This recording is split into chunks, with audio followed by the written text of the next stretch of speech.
They fired me in front of the people who paid for my work, and they did it with a smile. My name is Lucas Peterson. I'm 47 years old. I had been speaking in that boardroom for 16 years.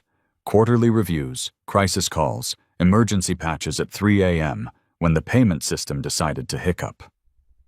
That Tuesday morning, I didn't even get past my introduction. "Let's not waste time," the CEO said, tapping his Mont Blanc pen against the glass table. Gavin Sterling, 35 years old, Stanford MBA, trust fund kid who landed the top job because his daddy knew the right investors. Volume turned up to 11, confidence borrowed from his bank account. Your position is eliminated, effective immediately. The room went dead quiet. Not shocked quiet, just uncomfortable quiet.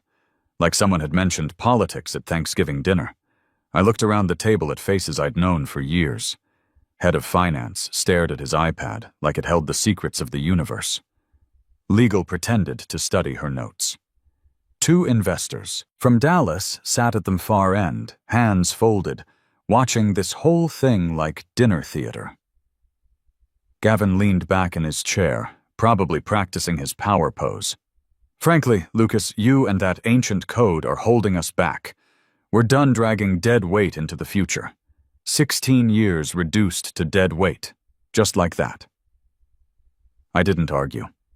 Didn't explain how many nights I'd saved their bacon when the system went sideways. Didn't mention the 1.1 million we processed daily without a single security breach. Didn't point out that their ancient code had never once lost a penny of customer money. I just said, "Then it goes offline in 5 minutes. Gavin actually laughed.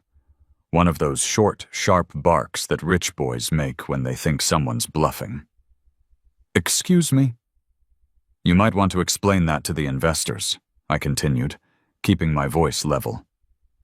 "They'll want to know why the payment processing stops before lunch." That's when the room shifted. You know that feeling when everyone suddenly realizes the joke isn't funny anymore? Justin from finance glanced at his screen, then did a double take. "My dashboard just froze," he said quietly, almost embarrassed, like he'd accidentally broken something expensive. "That's not funny," Gavin snapped, his confident smile cracking around the edges. "I'm not joking," I replied. I slid my badge onto the table with a little plastic click. "You dissolved my role. The system responds to roles." I stood up. Nobody stopped me. Nobody said my name. As I walked toward the door, one of the Dallas investors cleared his throat. The sound cut through the silence like a judge's gavel. "Mr. Peterson," he said, and his voice had that careful tone people use when they're trying not to spook a horse. "Is this a threat?" I turned back once, hand on the door handle. "It's a status change." The door closed behind me with a whisper. The elevator doors slid shut. My phone buzzed once in my palm. A single alert appeared on the screen, exactly where I knew it would. "License validation pending." I exhaled slowly as the elevator descended. What kind of employee walks out of a boardroom and starts a countdown? The kind who built the system from scratch.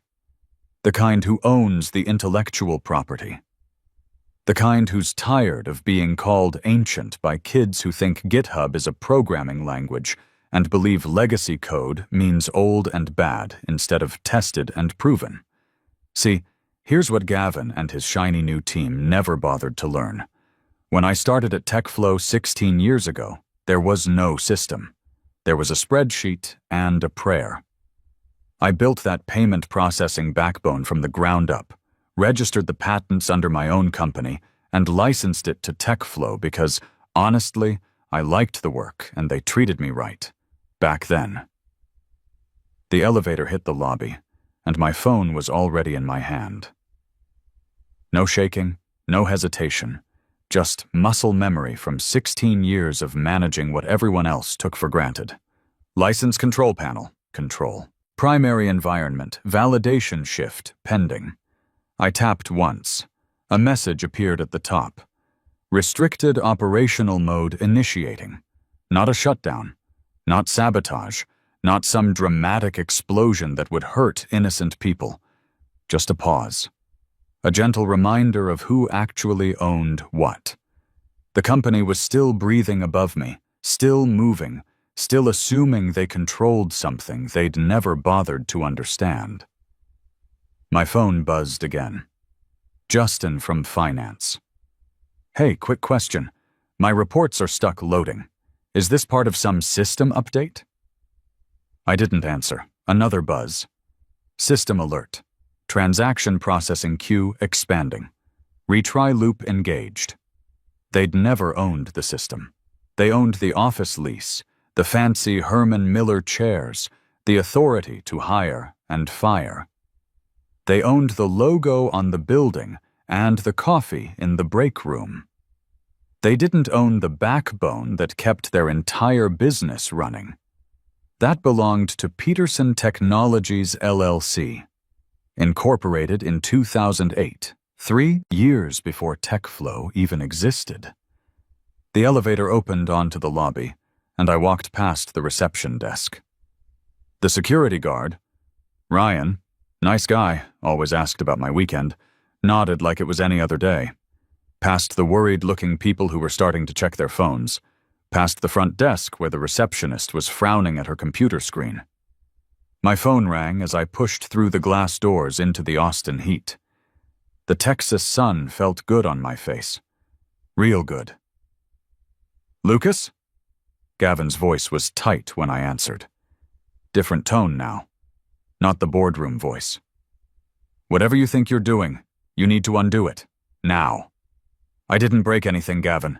That's not the point. It's exactly the point. If something were broken, your crack team of modern developers could fix it. Silence on his end. Not the comfortable kind. The kind where someone's brain is spinning its wheels, trying to figure out how they lost control of a conversation. A muffled voice cut in. Justin again. The customer payments aren't going through. They're just sitting in queue. Gavin's voice dropped an octave. Are you holding the system hostage? I removed an assumption. You assumed control meant ownership. You decided wrong when you chose to license my technology instead of building your own. I pushed through the parking garage and headed for my truck. The heat radiating off the concrete felt honest compared to that air-conditioned boardroom full of lies. Legal says this could have serious consequences. Someone else jumped on the call. Probably their new hotshot attorney, the one who charged $500 an hour to tell people what they wanted to hear. It already does, I said, and ended the call without saying goodbye. Behind me, through the glass doors of the building, I could see movement. People standing up, phones coming out, screens being turned toward each other like they were comparing symptoms of some strange disease. The timer in my system kept running, patient as a heartbeat. You know what's more dangerous than a system that explodes? One that quietly stops listening. My phone kept lighting up, but the messages were changing tone. Not panic yet, just that special kind of confusion you get when something you've always taken for granted suddenly isn't there anymore. Payroll queue is backing up, Justin wrote. No error messages, just pending status on everything. I was halfway home when my former IT team started a group call without asking permission first. Old habits. I joined and stayed silent, just listening to the voices I'd worked with for years, trying to figure out what their new bosses had broken. This isn't malware, Aaron from infrastructure said, and I could hear the careful way he was choosing his words. Aaron was good people, one of the few who actually understood the architecture. We've run full scans on everything, nothing hostile in the system. Then why are transactions timing out? Some new hire jumped in, voice too eager, trying to sound smart in front of people who'd been doing this since before he learned what an API was. They're not timing out, Aaron replied, and now his voice was getting that patient tone you use when explaining things to your nephew. They're being acknowledged by the system. They just aren't committing to the database. That doesn't make any sense. It does if you understand how the validation layer works. Aaron said quietly. It means the system is waiting for something. Waiting for what? Dead silence. You could practically hear the gears turning in everyone's heads.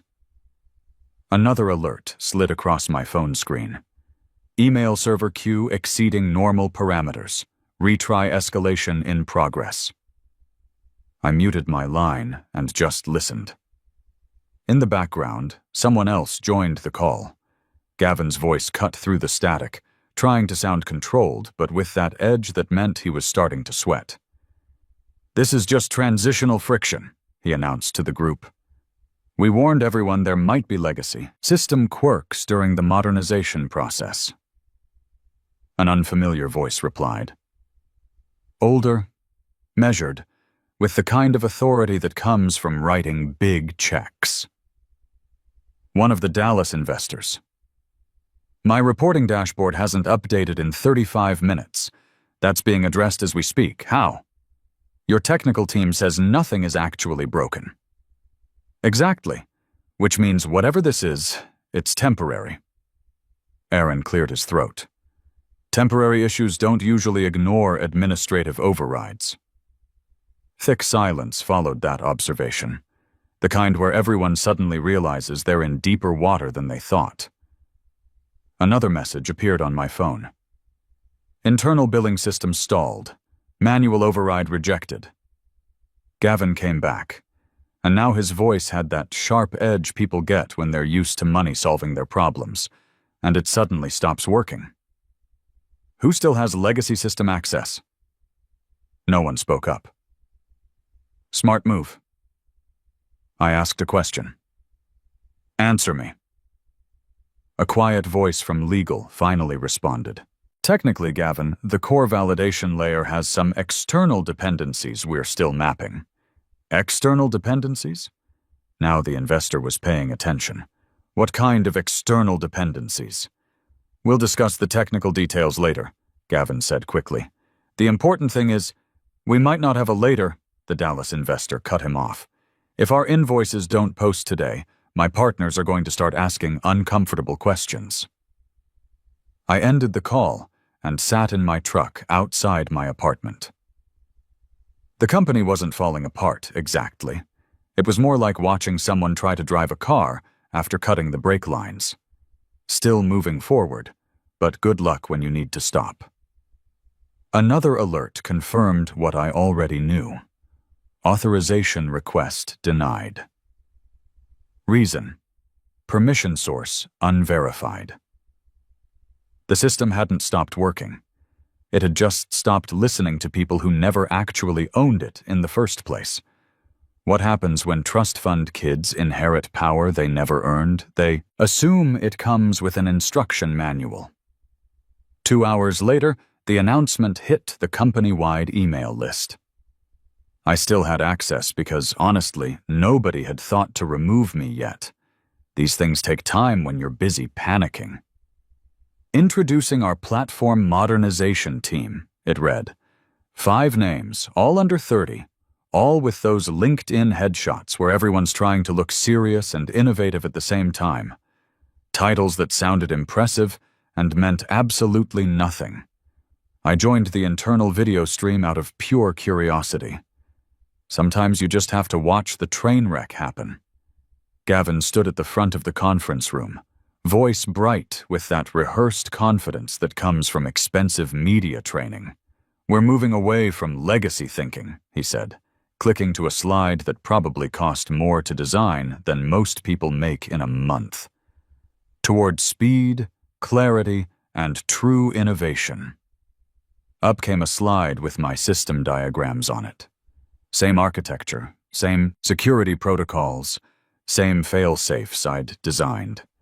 Just recolored with their new brand palette and renamed with buzzwords that made my teeth hurt. This validation layer here, Brooke Williams stepped forward, pointing at my work with a laser pointer like she was revealing the secrets of the universe. Fresh out of a coding boot camp, probably. Dangerous combination of confidence and inexperience. It's really just legacy scaffolding. We're streamlining it. Aaron's voice cut in from somewhere off camera. That module isn't scaffolding, Brooke. Long pause. Brooke smiled anyway, the kind of smile that says she's used to being the smartest person in rooms full of people who don't know better. It hasn't been updated in months. We're archiving it to reduce system complexity. I opened my laptop console right there in my truck. The log pulsed once, showing exactly what I expected. Deletion request detected. Source, internal admin. Credential mismatch. The beautiful thing about good architecture is that it protects itself. Archive complete, Brooke announced, sounding pleased with herself like she'd just solved world hunger. Behind the scenes, my system did exactly what I'd designed it to do 16 years ago. It cloned the critical modules, masked the originals, and rerouted everything through backup pathways. The deleted architecture slid one layer deeper into the system, invisible again. A harmless decoy took its place. Looked pretty, did nothing important, perfect for people who confused activity with progress. Gavin nodded approvingly at his shiny new team. This is what real progress looks like, people. Aaron tried one more time. Bless him. Brooke, that directory feeds transaction validation. She waved him off like he was worried about nothing. Validation is centralized now. We've modernized the whole workflow. No, Aaron said, and his voice had that flat tone people get when they're trying not to lose their temper. It never was centralized. The validation layer is distributed across. Gavin cut him off. Enough. We're not relitigating old architectural decisions. My phone chimed softly. Auto-preservation protocol engaged. Core integrity maintained. They'd replaced an architect with PowerPoint slides. Thought renaming things meant understanding them. Every confident sentence they spoke moved them further away from comprehending what they believed they controlled. I was about to close my laptop when another message came in. From Brooke herself. Hey, Lucas, seeing some weird alert logs? You ever notice ghost processes in the system? I stared at that message for a long moment. Ghost processes. That's what she called the security protocols that had kept their money safe for 16 years. I didn't reply. On my screen, their presentation continued. Applause at the right moments. Smiles that looked practiced. In the background, invisible to everyone in that conference room, the system quietly adjusted itself again. Patient as a chess master. Protecting the pieces that actually mattered. Sometimes being ignored is worse than being fired. At least when they fire you, they admit you existed. I didn't plan to attend their town hall meeting the next day. My calendar still showed the invite, another little permission nobody had remembered to revoke. I joined anyway, camera off, just another ghost in their machine. Gavin opened with his practiced smile, the one that probably worked great on venture capitalists who didn't know code from coffee. Today, we're unveiling the next phase of our platform evolution. New name appeared on screen. New logo, fresh color scheme, same bones underneath, like putting racing stripes on a minivan and calling it a sports car. This architecture allows us to move at startup speed, Brooke said, clicking through slides with the confidence of someone who'd never had to fix anything at 3 a.m. We've simplified validation and centralized the routing protocols. My jaw tightened. The diagram on the screen showed a shortcut that didn't exist in reality. If they actually tried to implement what they were showing, the system would accept payments it couldn't verify. Every transaction would be a security violation waiting to happen. I clicked unmute. That configuration won't validate under load. The room went quiet. Gavin saw my name in the participant list, and his practiced smile got a little tighter around the edges. Let's keep technical input to current team members. That routing path bypasses the security protocols. I continued, keeping my voice level. You're creating a compliance nightmare. He's no longer part of this team, Gavin said crisply, talking about me like I wasn't there. Let's move forward with the presentation. A few faces shifted on screen. Aaron looked down at his desk. Justin shifted in his chair. Nobody spoke up. Funny how quiet people get when their mortgage payments depend on not rocking the boat. Brooke continued, half a beat too fast, trying to keep the momentum going. As you can see, our performance metrics improve immediately with this approach. In the chat, private messages started popping up. That didn't sound right. Another one. Should legal review this? Someone else. Thought Lucas built that system. But the demo rolled on. Charts showing improvement. Numbers going up and to the right. Applause on cue from people who understood just enough to be dangerous. My phone buzzed with a system alert. Transaction validation attempt rejected. Security protocol mismatch detected. The system was holding firm, doing its job even while they planned to gut it. When the meeting ended, I closed the video stream and sat in the quiet of my apartment. It didn't last long. A video link showed up in my inbox an hour later, forwarded without comment from someone with an anonymous email address. 30 seconds of footage from the town hall. My interruption? Gavin's dismissal. The awkward moment when I pointed out their security flaw. By the time I finished watching, reactions were piling up underneath. Laughing emoji, shocked face, fire emoji. Someone just wrote, brutal. Another alert slid across my screen. Customer service queue backing up. Estimated impact, significant. They'd erased me from the team, claimed ownership of my work, dismissed expertise as disruption, and now they were sharing videos of it like some kind of office blooper reel. The system didn't argue with any of this. It just adjusted, logged everything, and waited, just like I was doing. You know that moment in old Western movies where the hero realizes he's not dealing with reasonable people? When talking stops being an option, and you have to decide what kind of person you really are? That was my moment. My laptop sat open on the kitchen table. Console logged in, cursor blinking. One command sequence would shut everything down. Complete system failure. The kind of silence that doesn't come back without a complete rebuild. I stared at that blinking cursor for a long time. The little voice in my head whispered, "End this tonight. No more meetings where they pretend your work doesn't matter. No more watching them take credit for things they couldn't build if their lives depended on it." Another alert chimed on my phone. Customer billing system delayed. Impact assessment, significant. But here's the thing about being 47 years old and working in tech for 16 years.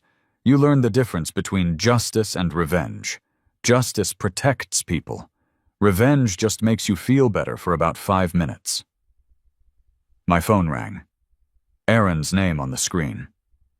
"Lucas, people are freaking out," he said the moment I picked up. "They think we're under attack or something. You're not." "Then what is this?" "A reminder about ownership." He was quiet for a moment, and I could hear keyboards clicking in the background.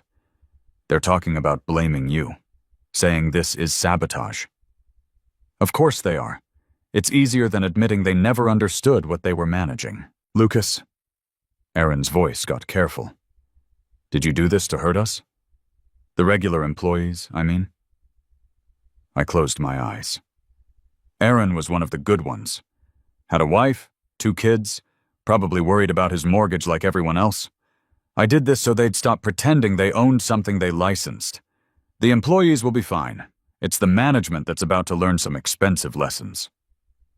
Another window blinked on my laptop screen. Administrator access probe detected. Source masked. Permission level insufficient. "Someone's trying to hack their way in," I told Aaron. "Probably Brooke or one of her coding bootcamp friends."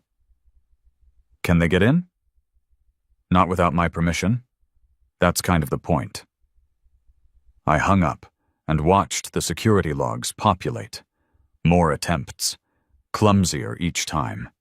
Someone was getting desperate, trying everything they could think of to force their way past protections they didn't understand. Another message appeared in my inbox. This one from legal, short and careful. Strongly advise you to disengage from all company systems immediately. I typed back, I'm not engaged with company systems. I'm engaged with my systems. Then I sat back and waited. The logs kept filling up with failed attempts. Each one documented, time-stamped, logged for future reference. They weren't trying to fix anything. They were trying to steal control through brute force.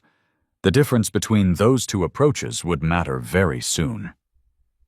Next morning, the HR email was waiting for me. Brief and polite.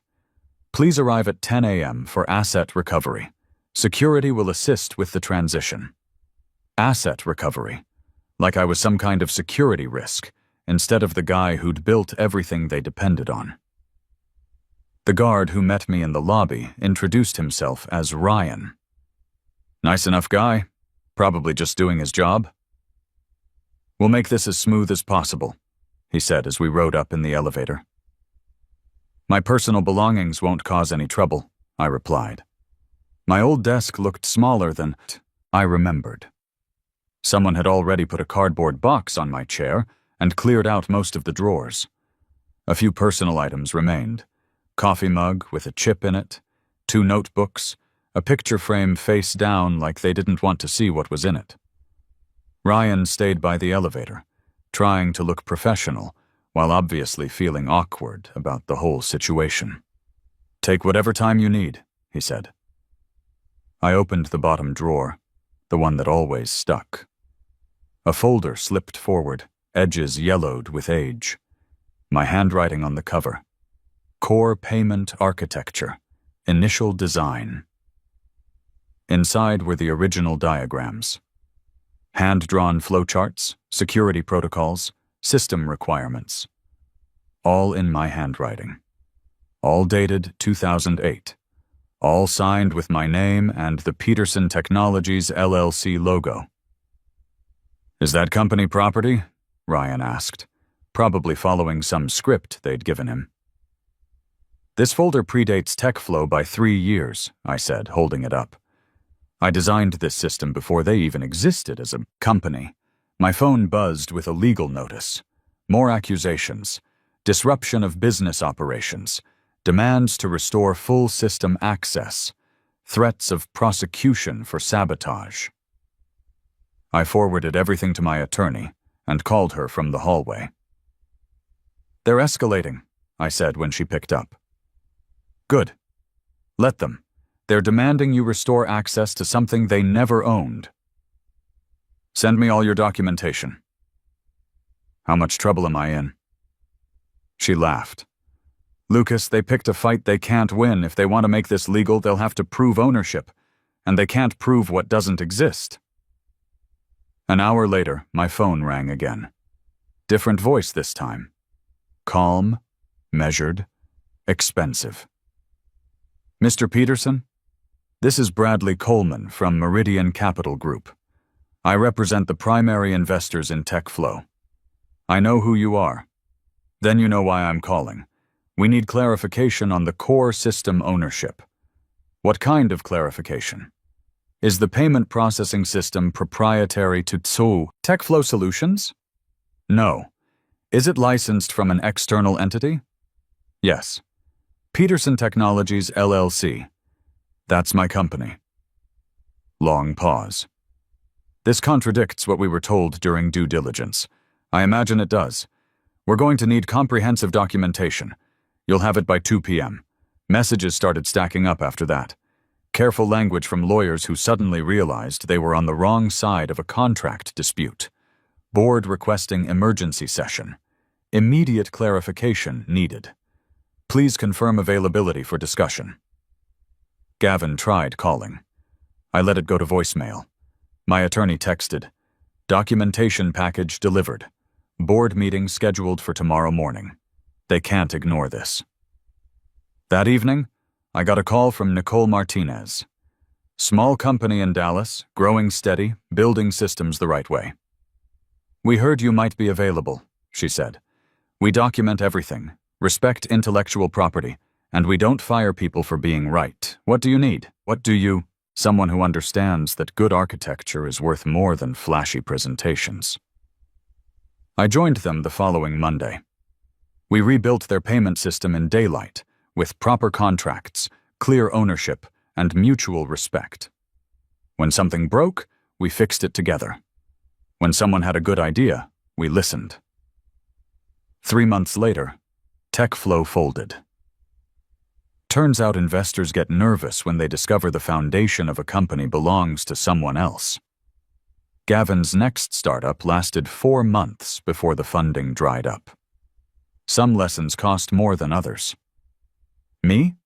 I'm still building systems, still getting them right, still working with people who understand that respect isn't something you demand, it's something you earn by treating others the way you want to be treated. And my code? It's running just fine. Thanks for asking. Protecting data, processing payments, keeping people's money safe. Same as it's been doing for 16 years. That's what good architecture does. It lasts. Just like respect. You can't fake it, you can't steal it, and you can't buy it with your daddy's money. You earn it one line of code at a time,